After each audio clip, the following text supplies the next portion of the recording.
I was under the bridge when the headlights froze me in place. Rain dripped from the concrete.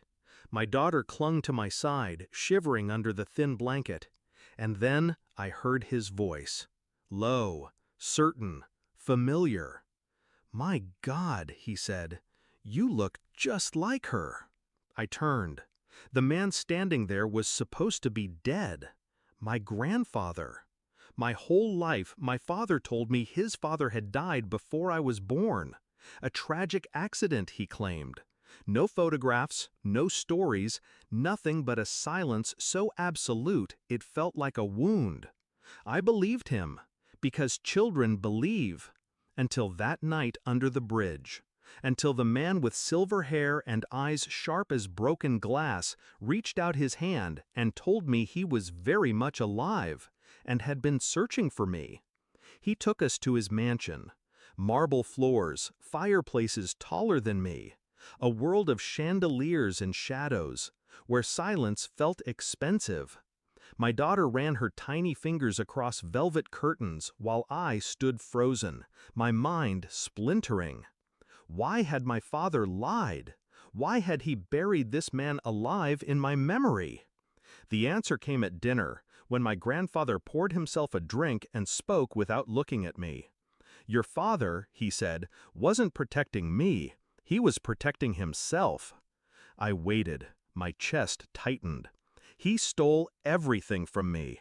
Money, power, even your mother. His gaze pierced me.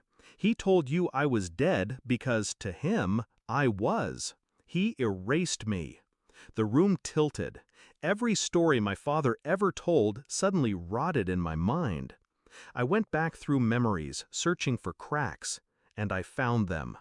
The times we were late on rent, even though my father bragged about being smart with money. The way he mocked my mother's family, dismissing them as parasites. The disgust in his voice when he spoke of old men who never knew when to quit. All the patterns were there. I had just been too blind to connect them. But now, sitting in that mansion, hearing the truth from the man my father had buried, I understood. My father hadn't just betrayed his father. He'd betrayed me. He'd stolen a legacy that should have been mine, condemning me and my daughter to poverty while he rotted in bitterness. I didn't cry. I didn't scream. I planned. I asked my grandfather for the details, documents, bank transfers, shell companies, names. He had it all, kept meticulously like a soldier keeping score. Together, we built a picture of theft spanning decades. And while my grandfather wanted justice in court, I wanted something cleaner, something sharper. My father valued reputation more than life itself. He paraded himself as a man of integrity, a self-made success story. So I decided to shatter that illusion, piece by piece. The first move was silence. I visited him like nothing had changed. He welcomed me coldly, asked about my mistakes, mocked my struggles. He never asked where I was staying, never once looked my daughter in the eye.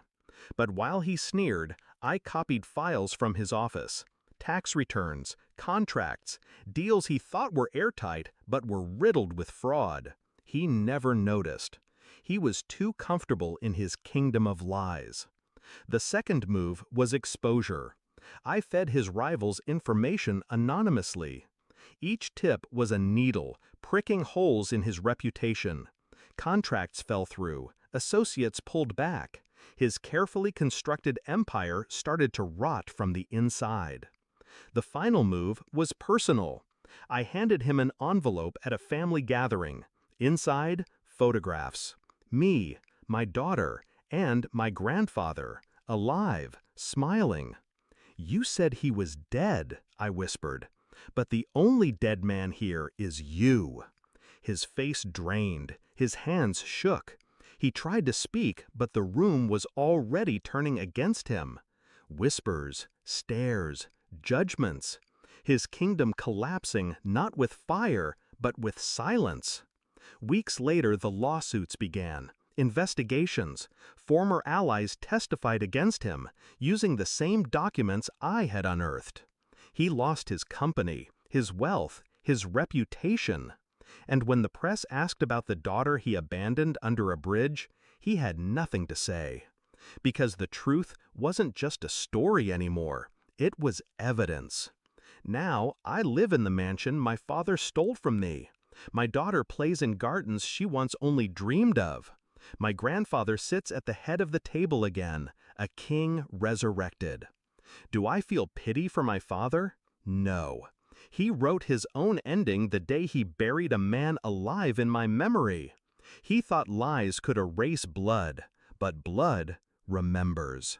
And I'll never forget the night my grandfather found me in the dark, because that was the night I finally saw who my father really was.